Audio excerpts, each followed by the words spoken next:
자, 지난 시간에 이어서 전국 모의고사 제4회분 59번 어디부터? 도시 및 주거환경 정비법 59번 문제부터 보도록 합니다. 자, 59번 도시 및 주거환경 정비법 내에서 철거되는 주택의 소유자 또는 세입자에게 해당 정비구역 안과 밖에 위치한 임대주택 등의 시설에 임시로 거주하게 하거나 주택자금의 융자성 등 임시거주에 상응하는 조치를 하여야 되는 이런 사업은 무슨 사업에서만 이런 걸 하죠? 가난한 동네에서만 이런 사업을 한다 그랬죠. 부자 동네는 안 한다 그래서 굳이 도와줄 필요 없어. 부자 동네는 자기들끼리 알아서 임시거주시설로 옮겨가는 건 지들이 알아서 하는 거고, 가난한 동네만 법에서 도와준다 그랬죠. 무슨 사업? 주거환경 개선 사업과 재개발 사업. 가난한 동네에서만 시행하고 재건축 같은 사업에서는 이렇게 하지 않습니다. 따라서 주거환경 개선 사업만 가능하다, 재개발 사업만 가능하다. 이건 둘 다 틀린 거야. 주거환경 개선과 재개발 사업 두 군데서 가능합니다. 그래서 정답은 3번이 정답.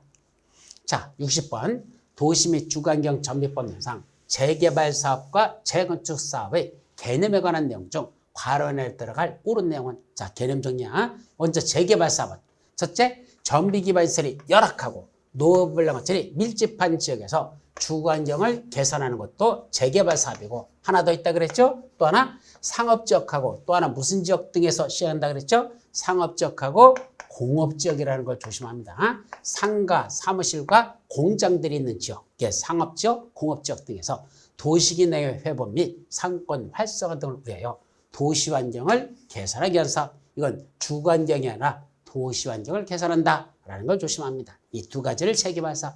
반면에 재건축 사업은 정비기반시설은 열악하다고 했습니까? 양호하다고 했습니까? 그건 양호하나 노후불량 건축물에 해당하는 무슨 주택이? 공동주택이, 주로 아파트 같은 공동주택이 있는 지역이 재건축 사업이 시행되죠. 그래서 노후불량 건축물에 해당하는 공동주택이 밀집한 지역에서 주거환경을 개선하기 위한 사업을 말합니다. 따라서 각각 괄호 속에는 공업지역, 양호, 공동주택, 공업지역, 양호, 공동주택. 정답 60번은 1번이 되겠습니다. 그래서 60번은 1번. 자, 61번 도시 및 주거환경 정비법상 주거환경 개선 사업, 재개발 사업의 경우 각종 토지 등 소유자의 동의자 수 산정 방법으로서 틀린 것을 모두 고르랍니다. 자, 여기선 무슨 사업에서? 주거환경 개선 사업과 재개발 사업입니다.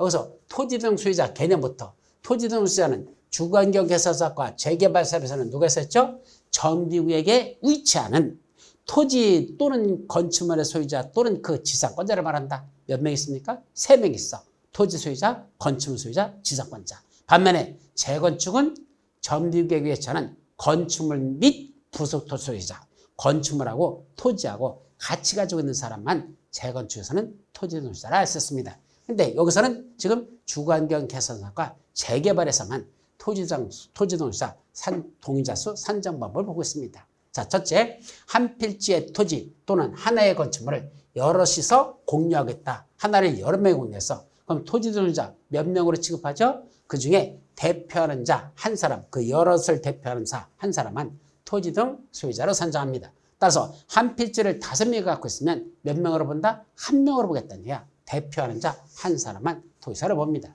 두 번째, 이게 중요해요. 2번, 토지에 뭐가 설정됐다? 지상권이 설정됐답니다. 그럼 토지에 제가 설정되면 토지 소유자가 있을 것이고 해당 토지에 있는 지상권자 있죠. 각각을 토지 소유자가 산정할까? 아닙니다. 이걸 조심하라 그랬죠. 토지가 있고 그 위에 지상권자 있으면 토지 소유자하고 지상권자 있죠. 둘 중에 대표하는 자 1인만 토지 등 소유자라고 봅니다. 그때는 누구를 말한다? 각각이 아니고 그래서 대표하는 자 1인. 그럼 대표하는 자니까 토지 소유자가 되든지 아니면 지상권자가 되든지 둘 중에 한 사람, 그 사람만 토지 소유자라고 본다는 거. 두 사람 다 보지 않고 대표하는 자 한 사람이라는 걸 봅니다. 또 1인이 다수 필지의 토지 또는 다수의 건축물을 소유할 때 한 사람이 여러 개 가지고 있어. 그때는 필지나 건축물 수에 관계없이 뭐라 한다? 토지소유는 한 사람밖에 안 봅니다. 그래서 한 사람이 여러 개 갖고 있으면 그것도 한 사람밖에 취급 안 해준다는 거, 그렇게 돼 있죠. 또 둘 이상의 토지 또는 건축물을 소유한 공유자가 동일한 경우에는 같은 사람들이야. 그때는 그 공유자 여럿을 대표하는 한 사람만 토지 등 소유자로 산정하라 라고 됐습니다. 이것도 맞는 문자. 그래서 틀린 건 니은만 틀리고 나머지는 다 맞아. 그래서 틀린 걸 모두 골라라 했을까? 틀린 거는 옳은 걸 고르라, 틀린 걸 못 고르랬으니까 정답은 요거 니은만 정답이 되는 겁니다. 아셨죠? 따라서 2번만 정답이 되겠죠. 자, 이제 62번. 도시 및 주거환경 정비법령에서 정비구에서 인가받은 관리처분에 따라 주택, 부대시설, 복리시설 및 오피스텔을 건설에 공포하는 방법으로 정비사업을 시행하는 사업은 그랬네. 자, 먼저 관리처분에 따라 사업을 시행하는 건 주거환경 개선사업, 재개발사업, 재건축사업 다 나옵니다. 근데 관리처분에 따라 뭘 짓느냐가 다 달라. 첫째, 주거환경 개선사업에서는 인가받은 관리처분에 따라 뭐뭐 짓죠? 주택, 부대시설, 복리시설을 건설한다라고 됐습니다.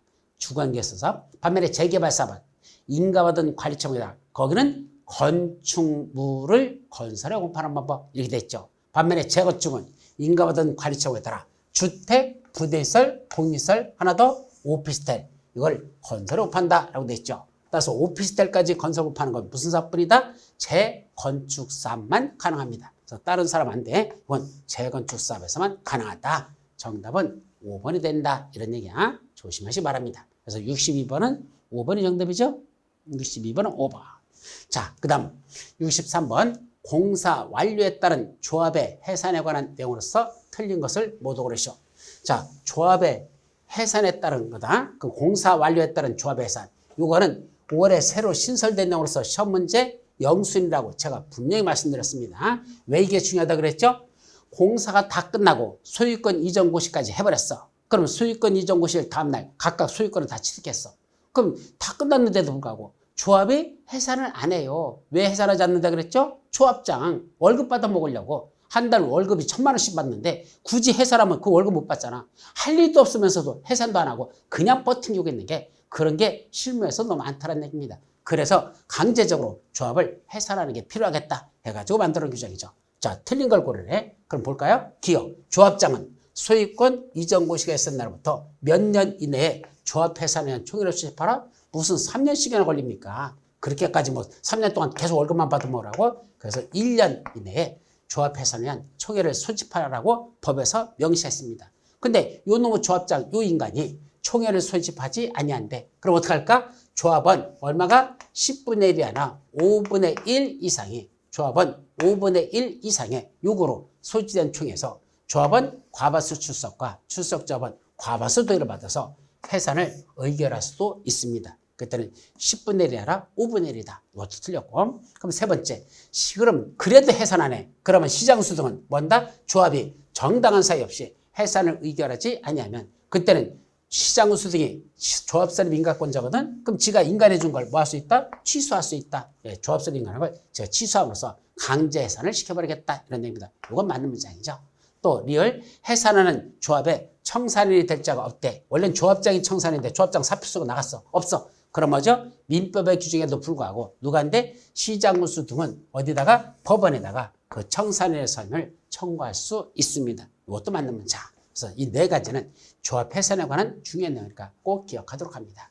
따라서 틀린 걸 모두 골라라. 기억하고 니은 두 개만 틀렸습니다. 이때도 옳은 걸 골라라가 아니라 틀린 걸 골라라 했으니까 기억, 니은 두 개만 정답이죠. 그래서 정답은 1번이 정답이 되겠습니다. 63번은 1번. 자, 64번. 분양시청과 관리처분 계획에 대한 설명이 틀린 것. 분양시청과 관리처분 계획. 1번. 분양시청을 무슨 방법으로 한다? 우편의 방법으로 할 수도 있어요. 그때는 분양시청 기간 내에 뭐만 증명하면 되죠? 발송된 것임을 증명하는 우편이면 돼요. 그래서 도달주의가는 발송지를 채택하고 있다는 걸 조심해서 기억합니다. 일단 맞는 문장. 2번. 분양시청 기간은 사업시행계획 인가의 고시가 있었던 날부터 원칙적으로 15일 이상 30일 내로 한다? 아니야. 분양시청 기간은 언제부터 시작하죠?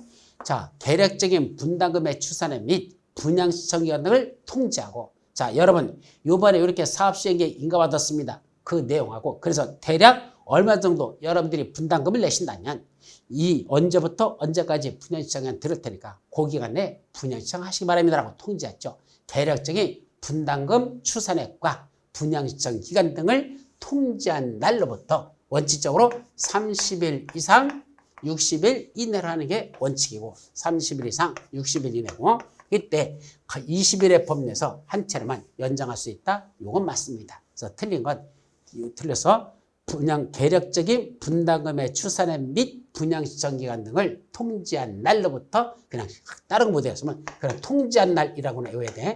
통지한 날로부터 30일 이상 60일 이내로 하고 20일을 범위해서 한 차례는 연장할 수 있습니다. 그래서 틀린 것 2번이 정답.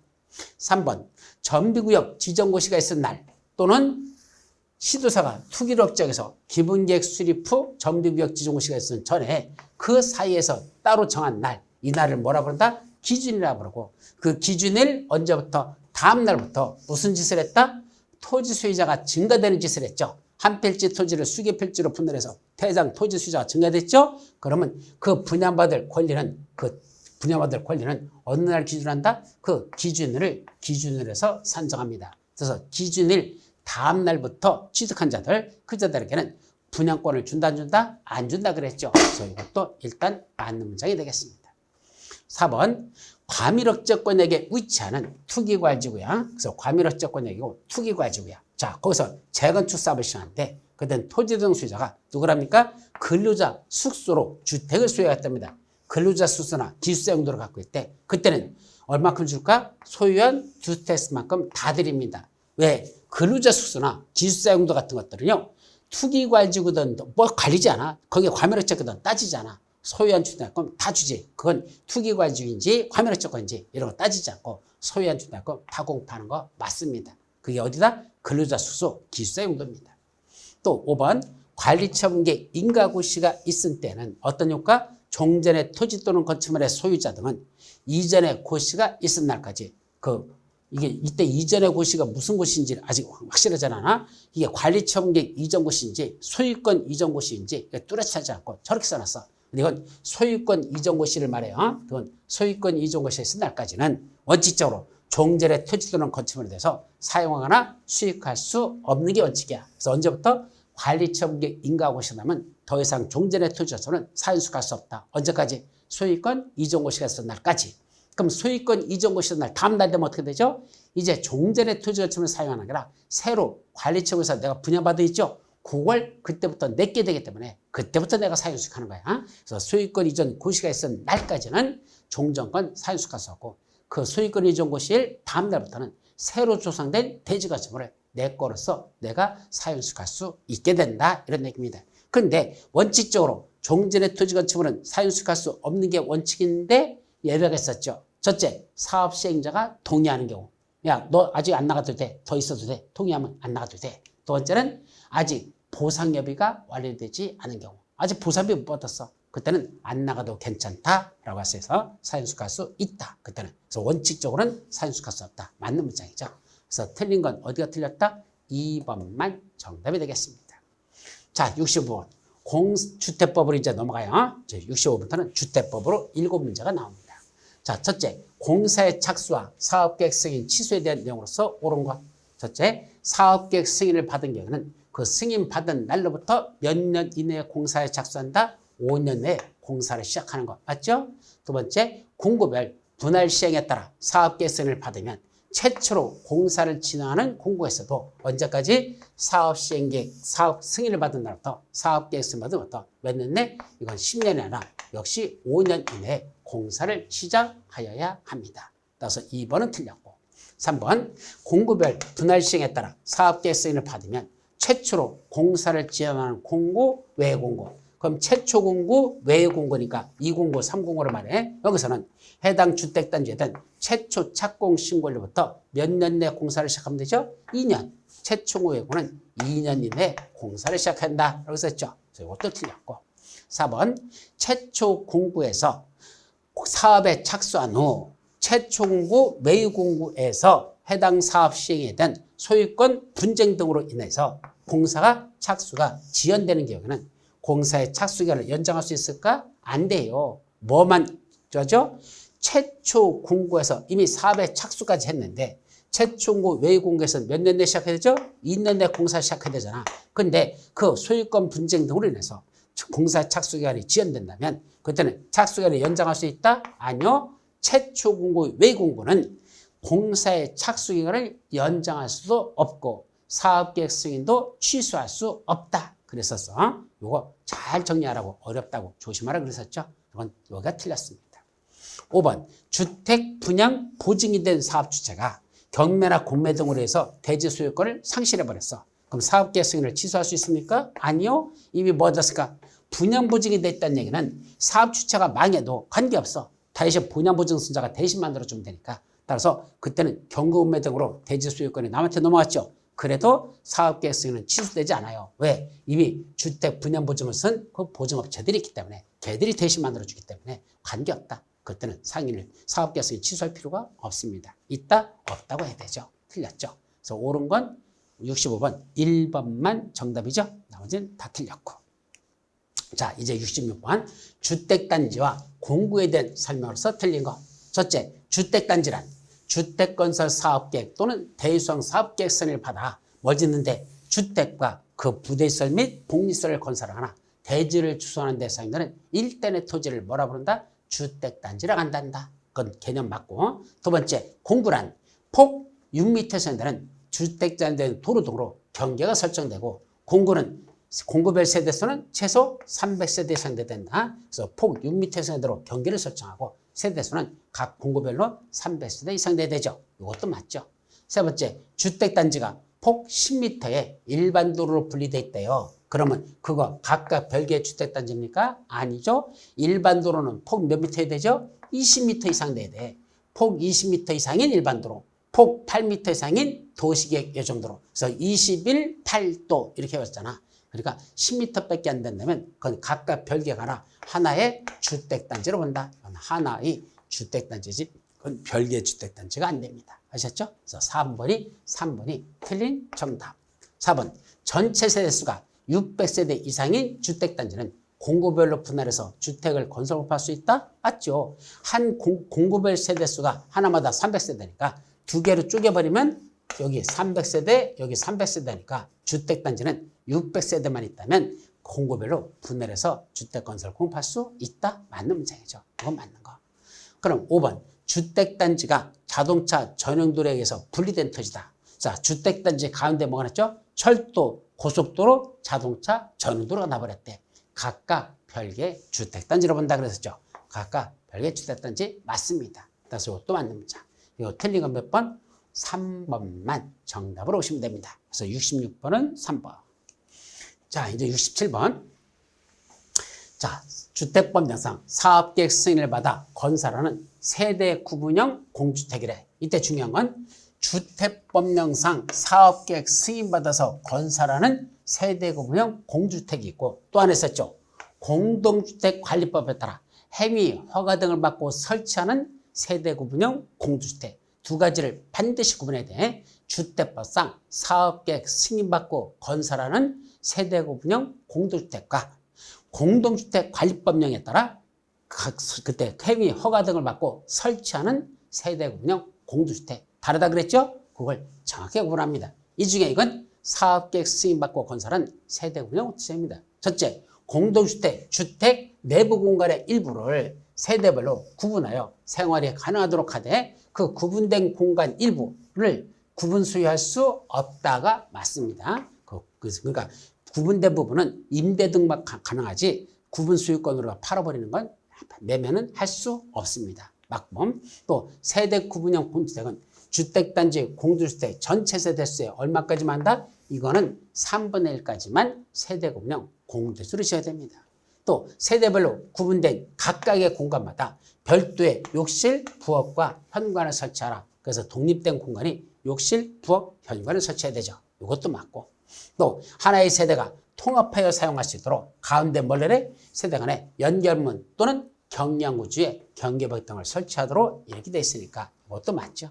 근데 5번 구분된 공간의 세대수는 기존 세대를 포함하여 2세대 이하로 해야 된다는 거. 이건 어디죠? 이게 바로 공동주택관리법에 따라 행위, 허가 등을 받고 설치하는 행위, 허가 등을 받고 설치하는 세대 구분형 주택만 그때는 그 기존 세대수를 포함해서 2세대 이하로만 세대 구분해야 되지 3개 세대, 4개 세대는 안 돼. 반면에 사업계획 승인받고 건설하는 세대 구분형 주택은 그런 제한이 없어요. 요거는 공동주택 관리법상 행위허가받고 설치하는 세대분양만 적용되는 내용이다라는 거. 따라서 틀린 건 5번이 정답이라는 걸 조심해서 기억하시기 바랍니다. 자, 68번 주택법령상 리모델링 주택조합의 설립인가를 받으려는 자는 그 신청서에 일정한 서류를 첨부하여 주택건설 대지를 관할하는 시장운수 구청장에게 제출해야 됩니다. 그때 신청서에 첨부하는 서류가 아닌 것 그랬습니다.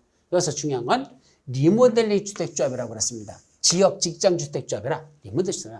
그때 첨부 사례가 아닌 거. 첫째, 창립총회 회의록 반드시 첨부해야 됩니다.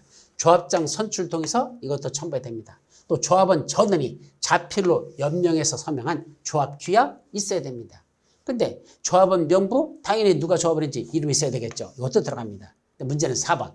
해당 주택건설대지의 80%에 해당하는 토지 사용권과 15%의 토지 소유권을 확보했다는 증명서로 이거는 어디는 없다? 이건 지역하고 직장주택조합에만 들어가는 거지 어디는 없으니까 리모델링에는 필요 없습니다. 왜요?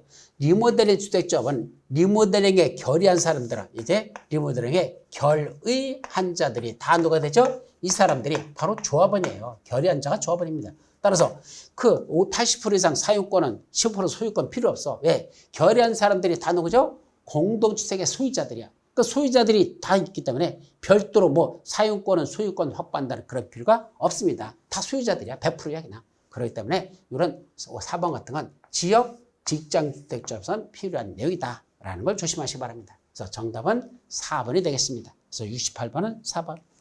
자, 69번. 주택법령상 주택조합에 대한 설명으로서 틀린 거. 주택조합. 1번. 조합원으로 추가 모집되거나 충원되는 자가 조합원 자격권을 갖췄는지를 판단할 때는 자, 조합원 자격권을 갖춘 자들만 추가 모집하거나 충원할 수 있어요. 근데 이자가 조합원 자격이 있는지 없는지는 어느 날 기준으로 해서 판정하느냐 그 기준들이 중요하죠. 언제죠? 사업계획성의 신청입니까? 아니야.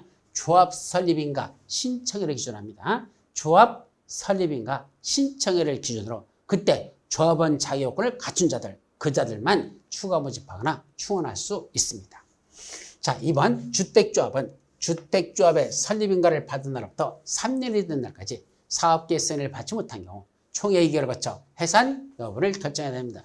자, 주택조합이 설립해서 그럼 설립인가 받았어. 그럼 받은 날부터 몇 년? 3년이 된 날까지 뭐까지 받아야 돼? 사업계획 승인까지 받아야 돼. 그럼 2년이 된 날까지는 사업계획 승인 신청을 해야 되고 2년이 된 날까지는 사업계획 승인 신청 3년이 된 날까지는 사업계획 승인을 받을 것. 만약 그때까지도 못 받으면 총회를 열어서 해산 여부를 결정하여야 합니다. 그래서 이건 3년이 맞다. 그래서 2년은 사업계획 승인 신청, 3년은 사업계획 승인 받는 것까지는 3년. 이렇게 구분하죠. 3번 총회를 수집하려는 주택조합의 이번에 발견은 총회가 개최되기 며칠 전까지? 7일 전까지입니다. 7일 전까지 회의 목적, 안건, 일시 및 장소를 정해서 조합원 또는 주택조합 가입 신청에 그 7일 전까지는 통지할 것. 이것도 맞죠. 또 4번 해산을 결의하거나 사업의 종료를 결의할 때는 누가 있어야 된다? 그거 청산인을 선임해야 그 사람이 하게 됐습니다. 그래서 이것도 맞고. 그럼 5번 주택조합의 발기는 조합원 모집 신고가 수리된 날부터 2년이 된 날까지 주택조합 설립인가를 받아야 돼요. 그래서 조합원 모집 신고가 수리된 날부터 2년 내에 주택조합 설립인가를 받지 못하면 자기들끼리 총회를 열어야 돼. 그래서 총회에서 주택조합 사업의 종결 여부를 결정하도록 해야 된다라고 되어 있죠. 이것도 맞는 문자. 그래서 틀린 건 1번만 사업계획 승인 신청이라 조합 설립인가 신청일까지야. 조합 설립인가 신청일까지는 그 조합원 자격권을 갖춘 자들, 좋은 날 기준으로 조합원 요건을 갖춘 자, 그 자들만 추가 모집되거나 충원 대상자가 된다. 이렇게 정의하죠. 그래서 1번만 틀린 정답이 되겠습니다. 자, 이제 70번 주택법령상 리모델링에 대한 설명으로서 틀린 것.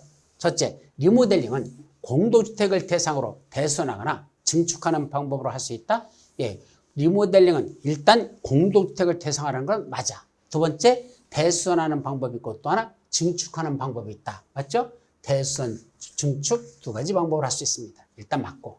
2번, 주택단지 전체를 리모델링하고자 리모델링 주택조합을 설립하려면 조합 설립하려면 어떤 요구를 하셔야 돼요? 주택단지 전체 구분수의 경우는 각 3분의 2 이상의 결임이 각 동별로는 과반수의 결의가 있어야 된다. 그래서 3분의 2 플러스 과분수, 3분의 2 과 이렇게 해서 3분의 2 플러스 과반수의 결의를 거쳐서 시장은 수정에 조합 설립인가를 신청하면 됩니다.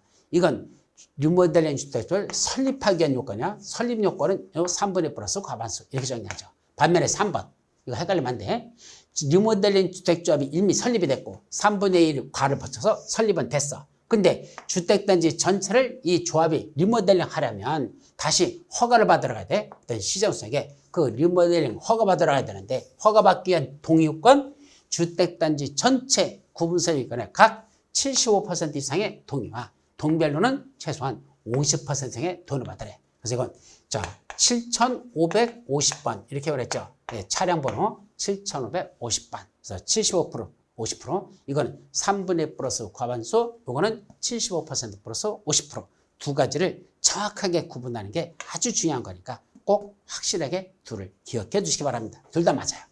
자, 기존 14층 건축물이다. 수지주축형 리모델링한데 그럼 몇 개층까지 주축할 수 있죠? 무슨 5개층씩이나 올라가요. 원래 수지주축은 3개층까지 할 수 있어요. 원래는 3개층인데 14층 이하는 2개층까지만 가능해. 그래서 14층 이하는 2개층, 15층 이상은 3개층까지 증축할 수 있다. 그러니까 여기가 틀린 정답이 되겠네. 그래서 4번이 정답.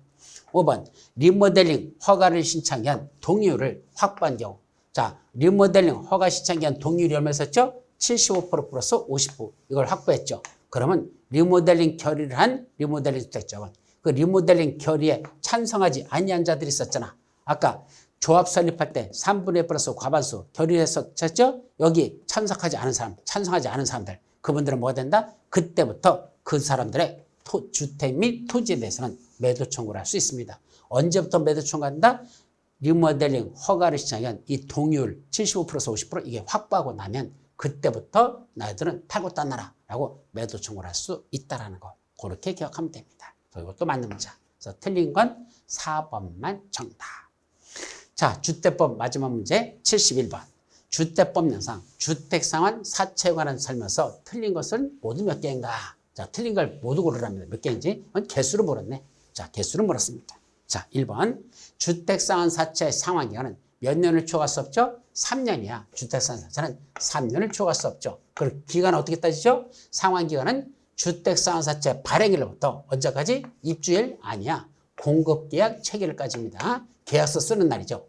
공급계약서 쓰는 날이야. 공급계약 체결일. 요때까지가 상환일이고 이 날이 3년을 초과해서는 안 된다는 얘기입니다. 두 번째, 주택상환 사채는 이를 양도하거나 중도에 해약할 수 없는 게 원칙이야. 왜? 김영시주권이니까. 다만 해외 이주 등 부득이한 사유가 있으면 그때는 그러하지 아니하다. 예, 양도할 수 있습니다. 그건 예외적으로 가능하다. 맞죠? 세 번째, 사채권자의 명의 변경은 어떻게 변경하죠? 취득자의 서명수를 어디다 기재하죠? 사채 원부에 기록해야 돼요. 사채 원부에 기록하는 방법으로 그 명의 변경이 이루어지고 그때 취득자의 성명을 어디다 기재하자면 사채권, 그걸 취득자의 성명을 채권에 기록하지 않으면 어떤 효과? 사채 발행자 및 제3자에게 대항할 수 없다. 따라서 명의 변경은 사채원부에 성명과 주소를 기록해야 되고 대항 요건을 갖추려면 취득자의 성명을 채권에 기록해야 된다. 이 둘을 사채원부와 채권을 혼동하지 않도록 조심합니다. 리얼 등록사업자의 등록이 말소되면 등록사업자가 발행한 주택상환사채의 효력은 무효가 된다? 아니야. 등록사업자는 이 발행하기 전에 뭘 받아야 되죠? 지급보증을 받는데 금융기관이나 주택도시보증서 지급보증을 받아야 되죠. 따라서 등록이 말소돼도 보증선자가 대신 만들어주면 되기 때문에 주택사채 효력에는 영향을 미치지 아니한다. 무효가 아니라 유효한 얘기입니다. 영향을 미치지 아니한다 라고 되어 있죠.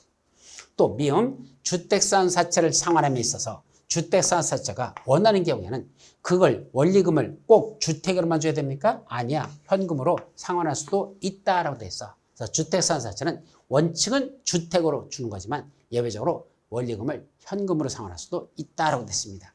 따라서 옳은 걸 골라라 그랬으니까 1번은 틀렸고 2번은 맞았고 3번은 틀렸고 4번도 틀렸고 5번은 맞을까?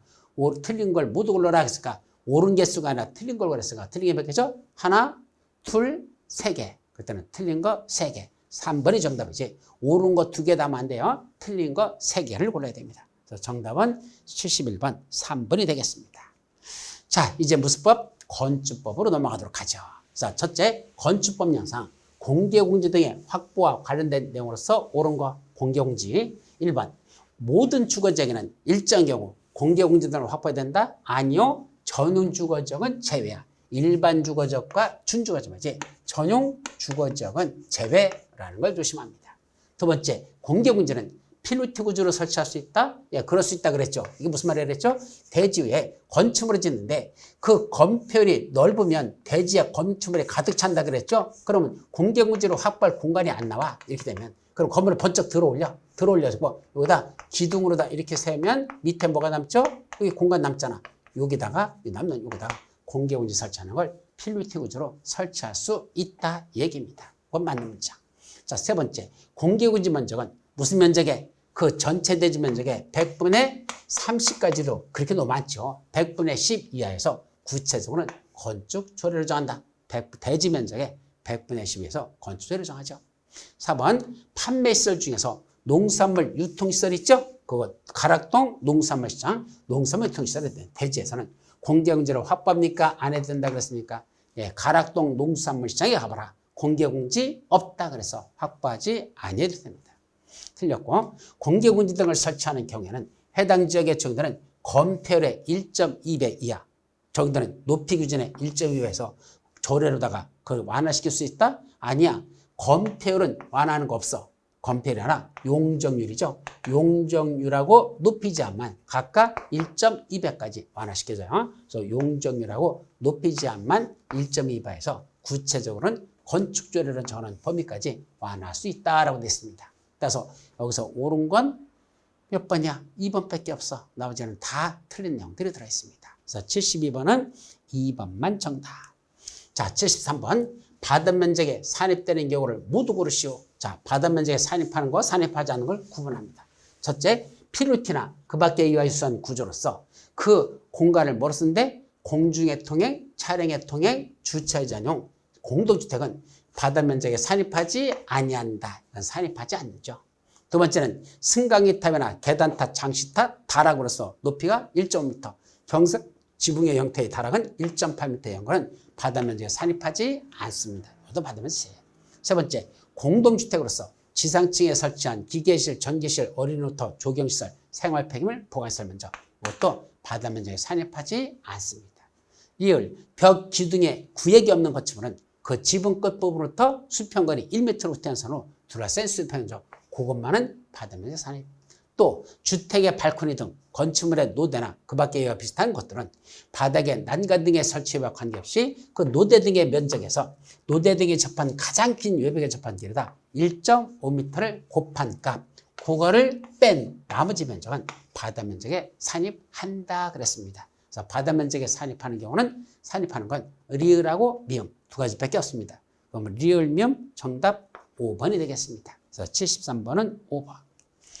자, 이제 74번. 건축 신고 대상의 규모로 괄호 안에 들어갈 옳은 것을 고르랍니다. 자, 건축 신고 대상이라고 그랬어. 그럼 어떤 게 신고 대상이죠? 건축 신고 대상. 연면적의 합계가 얼마 되는 거? 100제곱미터 이하 되는 건축물을 시축하는 거. 요거는 신고사항. 또 건축물의 높이를 몇 미터 이하에서만 증축하는 건 신고사항이죠. 높이는 3m 이하만 증축할 때 신고사항이 되겠습니다. 따라서 100, 100하고 3자 들어가는 거 4번이 정답. 그래서 74번은 4번이 정답입니다. 맞죠? 자, 이제 75번.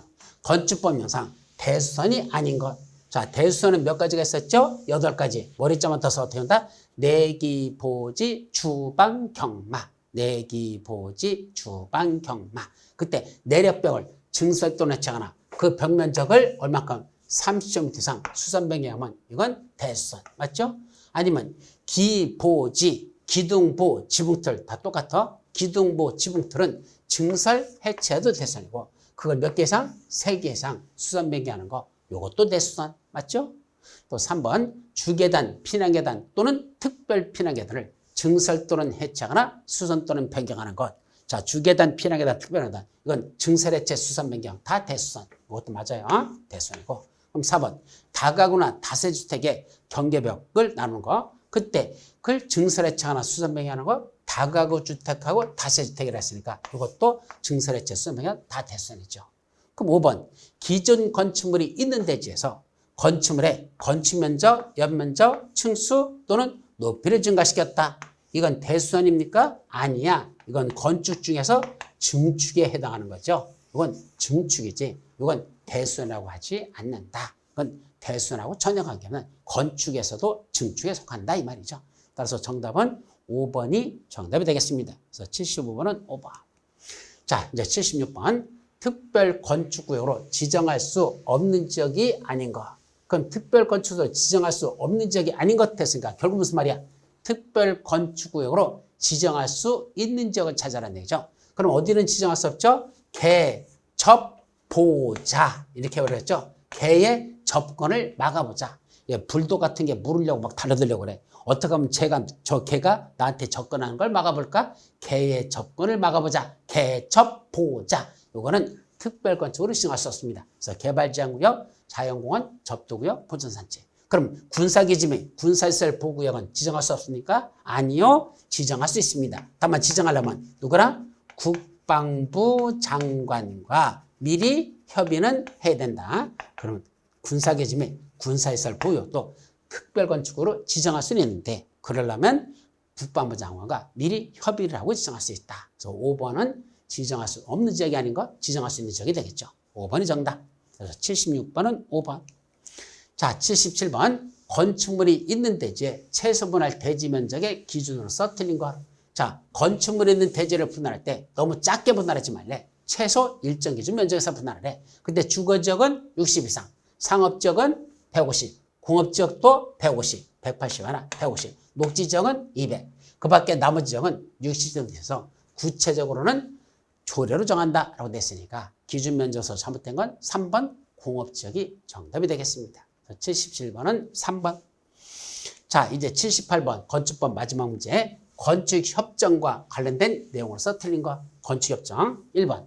토지 또는 건축물의 소유자나 지상권자 등 그래서 토지 소유자, 건축물 소유자, 지상권자 이런 사람들은 전원의 합의로 건축물을 건축하거나 대수선하거나 또는 리모델링하는 그런 협정을 체결할 수 있습니다. 이거 외워야 되고 두 번째 건축협정을 체결하는 대상지역 또는 구역에서 둘 이상의 토지를 소유한 자가 누구란다? 한 사람의 소유에서만 그 혼자 건축협정을 정할 수 있다 없다? 건축협정을 정할 수 있다. 즉 혼자 하는 것도 가능하다 그랬었죠. 이게 틀렸습니다. 2번이 정답. 3번 협정 체결자 또는 건축협정 운영의 대표자는 협정서를 작성해서 건축협정 인가권자한테 뭐 받아야 돼? 인가받아야 됩니다. 이건 맞는 문제야. 4번 건축협정 체결 대상 토지가 둘 이상의 특시 시군구에 걸쳐 있대요. 그럼 누구한테 제출할까? 그중에 과반에 속하는 지역이야. 토지 면적에 과반에 속하는 건축협정 인가권자에게 인가를 신청할 수 있다. 이것도 맞는 거고. 5번 협정 체결자 또는 건축협정 운영의 대표자는 건축협정을 뭐 하고 싶다? 폐지하려고 하는데 그때는 협정 체결자 과반수의 동의를 받아 협정 체결 인가권자의 인가를 다시 받아야 된다. 자, 아까 건축협정 체결할 때는 전원의 합의로 다 체결하죠? 폐지할 때는 과반수만 동의받아서 폐지하는 건 이거는 가능합니다. 그리고 그때는 다시 건축협정 인가권자한테 인가받으면 돼요. 그래서 체결할 때는 전원의 폐지할 때는 과반수 동의 받고 인가받으면 된다. 이렇게 정리하시면 되죠. 그걸 혼동하지 않도록 조심합니다. 그래서 틀린 건 몇 번? 2번만 정답이 되겠습니다. 자, 이제 농지법 두 문제 마무리하도록 하죠. 첫째, 농지법령상 농업인에 속하지 않는 경우는 자, 농업인이라는 개념도 시험 문제 잘 나죠? 첫째, 1년 중 80일을 농업에 종사하면서 100일을 축산업에 종사한다. 자, 둘 중에 하나는 갖춰야 되거든. 농업에 종사하는 건 90일 이상, 축산업에 종사하는 120일 이상. 근데 90일, 120일 둘 다 충족하지 못했어. 결국 이건 농업인에 속하지 않는 경우가 됩니다. 1번이 정답. 2번, 농지에 330m 이상 되는 고정일 혼실, 버섯재배사, 핀닐하우스를 설치했대. 그자도 뭐 되죠? 농업인에 속합니다. 대가축 2도, 중가축 10도, 소가축 100도, 가금 1천수 또는 꿀벌 10군 이상을 사역하면 이자도 농업인 맞죠? 또 천재부터서 농지에서 농작물 경작 단연선심을 재배. 그자도 당연히 농업인. 또 농업경을 통한 농산물의 연간 판매액이 120만 원 이상인자라고 돼 있었잖아. 120만 원 이상인자입니다. 150만 원인자 맞아요. 여러분들이 문제 풀을 때 120만 원 이상인자만 뒤져라고 해놓고 150만 원인자 하면 틀렸대. 왜? 120만 원 이상이지 왜 150만 원이네. 만약에 150만 원 이상인자 하면 틀리지만은 150만 원 인자 하면 이건 120만 원 이상에 들어가니까 이거 맞는다라는 거. 제발 좀 이런 숫자 장난에 속지 않도록 조심합니다. 다시 한번 120만 원 이상인자면 120만 원 인자도 들어가고 130만 원 인자도 들어가고 150만 원 인자도 그에 포함되는 겁니다. 그런데 뭐라고 틀리면 뭐라고 바꿔 틀린다? 150만 원 이상인자. 그럼 기준점을 바꿔버리면 그땐 틀려. 120만 원 이상인 걸 150만 원 이상. 그럼 150만 원 미만인 자는 안 들어간다는 얘기잖아. 그럼 틀리죠. 왜? 140도 되는데 130도 되는데. 그러니까 기준점을 옮기면 틀리고 특정 시점 120만 원 이상인자 그럼 150만 원인자. 이거는 맞는다라는 거. 제발 혼동하지 않도록 조심하시기 바랍니다. 그래서 틀린 건 79번 1번만 정답이죠. 자, 마지막 농지 취득 자격증명을 발급받지 않냐고 농지를 취득할 수 있는 사유로서 틀린 거. 자, 농지증 없어도 되는 자들이 있어. 누가 있었죠? 이거 외우는 방법. 국가가 상속받은 담보농지는 협의하여 합병하거나 분할한다. 국상담역 합분 더 나가면 수, 시, 환. 그래서 수용하는 거, 시효 취득하는 거, 이거 환지로 받는 거, 그래서 수용하는 거, 시효 취득하는 거, 이거 환지 공부받는 거, 이런 것들 있죠. 그래서 이건 수용하는 거, 시효 취득하는 거, 이건 환매권이죠. 환급이나 환매권 행사하는 거, 요렇게 이런 게 있는데, 요때는 뭐가 필요하다? 농지증 없어도 소유권을 취득할 수 있습니다. 자, 그 중에 국가나 지방자치가 농지를 수용한다. 국가. 토지 수용으로 농지를 시켜서 수용한다. 수용하는 거. 그죠? 또 상속으로 농지를 시켜서 수용한다. 국상, 상속이야. 또 주말체험용 용어라고 농지를 수용한다. 주말체험 용농. 이게 중요한 거야. 요거는요. 뭐는 했어야 돼? 먼저 주말체험 영농 계획서. 주말체험 영농 계획서라는 걸 일단 작성해서 뭐 받아야 돼?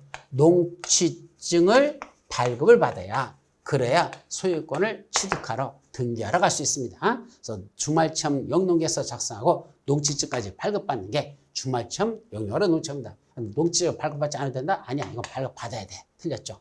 또 농업법인의 합병, 여기는 합장, 합병으로 농지를 시작한다. 그래서 국상담협 합분 수시환 요 9가지는 이건 농지증이 없어도 소유권 등기할 수 있는 사유다라는 게 있었어요. 그래서 정답은 4번만 정답이고. 자, 여기 틀린 얘기죠. 이렇게 정리하시면 됩니다. 그래서 80번은 4번. 자, 여기까지가 여러분들 제4회 전국 모의고사 시험 문제 해설 강의를 마치겠습니다. 자, 아직 정리가 안 된 것들은 뭐가 되죠? 틀린 것들만 다시 책을 찾아가면서 하나씩 다 보셔야 돼요. 한 번 틀린 건 다시는 틀리지 말자. 이게 중요해. 지금 틀리는 게 중요한 게 아니고 시험장 가서 안 틀리는 게 중요한 거죠. 그러니까 지금 틀린 것들은 잘 정리해가지고 시험장에서 제발 다시는 틀리지 않도록 그렇게 했으면 합격하는데 전혀 지장이 없을 겁니다. 자, 여러분, 갈색 강의 가서 마치죠. 여러분 대단히 수고하셨습니다.